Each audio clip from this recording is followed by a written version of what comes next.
Okay, so let's get started. Okay, I got a request from an end user who asked me, how can I convert EFE files to HFE, and how can I convert WAV files to EFE? So for this short illustration, I want to show how to do that.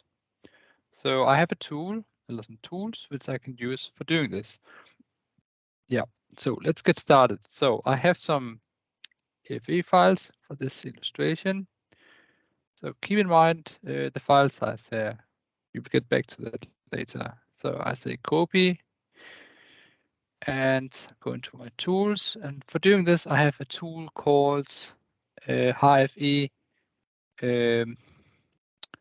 to EMG and HFE to HFE. So click there. This tool can both be used for Macintosh and Windows. I'm sitting on a Windows computer, so I use this one.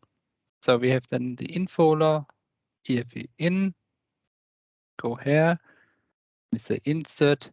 Again, keep in mind the file size because it's a bit bigger than how much space actually are on an image, and then you will see what happens when we run the tool. So this tool can both be used for Ensoniq ASR-10, EPS16 and the EPS Classic. So the request is for EPS Classic, so this is what I will run it for. So you will see now that we have too many bytes in this in folder. So let's just click here. We just remove one for this illustration.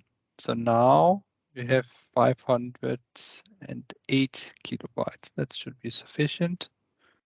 Then we try to run it again.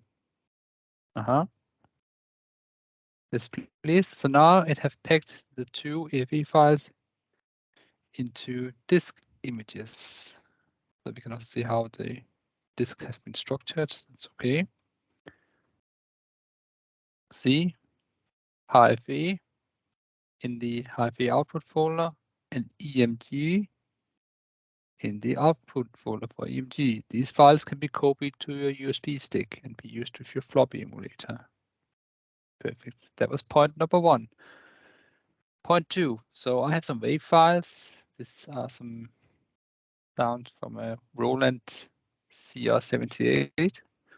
So we say copy. Don't mind the language on my computer. I actually use a Danish version of Windows 10.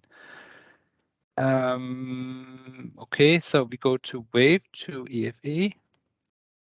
Again, compatible with both Windows and Macintosh. I'm sitting on a Windows machine. WAV in. Insert.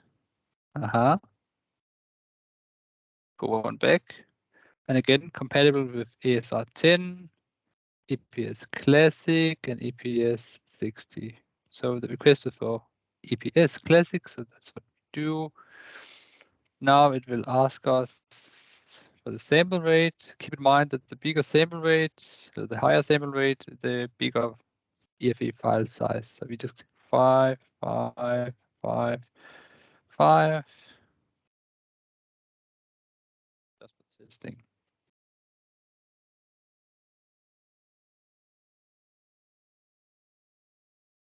Okay. Perfect. So we are finished now. When I go to the EFE file folder, output folder, we can now see that it has been converted to EFE file. And then we can do like the first part of the video where we converted EFE to HFE. And that's basically how you do it. Thank you for watching.